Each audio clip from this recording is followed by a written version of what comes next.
সমস্থিতি জাতীয় দুইটা চার পাঁচটা দিলাম সমস্থিতি নয়, আর দুইটা দেখলাম সমস্থিতি হয়, তাই তো?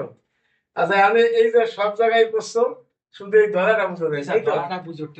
আচ্ছা, ধরাটা তুমি এনতে যে কোনো ওয়ান দিয়ে আমরা শুরু করবো, ইউ ওয়ান দিয়ে শুরু করলাম। এখন ইউ ওয়ান দিলে ইউ ওয়ান এর মাত্রা কি দুই না? এই পাশে সাইডের মাত্রাই দুই, তুমি সাইডে যে কোনো একটাই ধরা পারো। তুমি ইউ ওয়ান এর সাথে ভি ওয়ান ধরতে পারো, V two, V three, V four, যে কোনোটাই ধরা যাবে কেন? ইউ ওয়ান এর মাত্রা দুই, এই পাশে সাইডের মাত্রা দুই। তো তুমি সেভেলে আমি ভি ওয়ান লিখছি, তুমি সেভেলে ভি টু নিতে পারো, ভি থ্রি নিতে পারো, ভি ফোর নিতে পারো। তবে সেই ক্ষেত্রে নিলে কি হবে সেটা না পরে আবার দেখাবো। আমি প্রথমে ভি ওয়ান নিলাম। আচ্ছা, ভি ওয়ান নিচ্ছি, এইবার নিচ্ছি কত?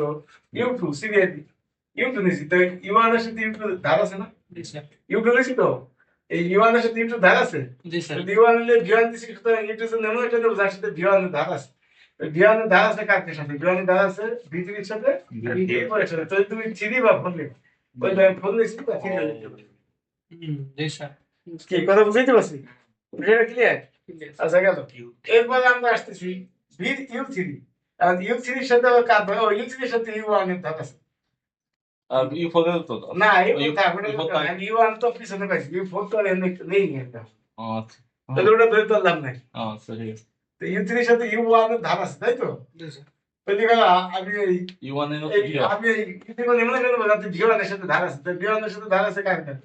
থ্রি আর ফোর। তো ফোর তো দিয়ে ফেলছো, তাহলে আমি থ্রি আজকে এটা থ্রি নাম দিলে আচ্ছা, কি কথা বলতে পারছি? আমি এম আছে ইউ অফ ফোর, এখন বাকি কটা আছে? এই তো সিরিয়াল নিছি, one two three four. Four নিলে আমি বাকি যা আছে আর চিন্তা না করলে সরি, বাকি যেটা আছে আজ করলে হিসেব করে মিলাও, তাও মেলবে। আমি হিসেব করে মিলিয়ে মেলবে কেন? দাও হিসেব করে মিলিয়ে মেলবে। ইউ ফোরের সাথে ইউ থ্রি ধার আছে না? তাহলে এবার তুমি এমনটা দিবা যাতে ভিত্তির সাথে ধার আছে। ভিত্তির সাথে ধার আছে V2 আর V1 ঠিক আছে, তাহলে V2 কি কথা বলছো? আর এইবার আমি একটু অন্য কায়দা করে দেখাই। ভি ওয়ান ঠিক রাখছি, আর তুমি যদি এই জায়গায় ভি থ্রি নিতা, সাপোজ ভি থ্রি, তাহলে এই জায়গায় আসছে কত? এই জায়গায় ভি থ্রি নেছো, তাই না?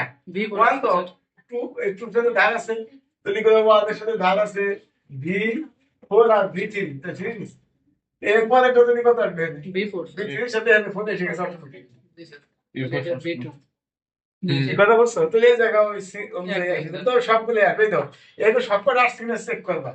ভি ওয়ান ভি ফোর কোনটা? এই যে ভি ওয়ান ভি থ্রি, তারপর হচ্ছে ভি টু ভি ফোর, তারপর হচ্ছে ভি টু ভি থ্রি, সবকটা আসা থাকবে। তাহলে কিন্তু সমস্যা হবে না। কি কথা বুঝতে পারছি? আচ্ছা, এখন যদি এই জায়গা টু নেই, তোমাকে কায়দায় আমি আরো শিখিয়ে ফেলি। এখন এই যে মনে করো ওয়ান না নিয়ে মনে করো আমি টু নেই, তবে সিকোয়েন্স অনুযায়ী নেওয়া ভালো, তাতে ভালো হয়। এই ওয়ানের সাথে ওয়ান নেওয়াটাই ভালো করতে হবে। ঠিক আছে, নিলে টু নিয়েও করা যাবে, কিন্তু যদি মাত্রা তিনটা থাকতো তাহলে আমরা মাত্রা যেটা তিনের সাথে ওটার সাথে কাউন্ট মেলা ক্যালকুলেশন আছে।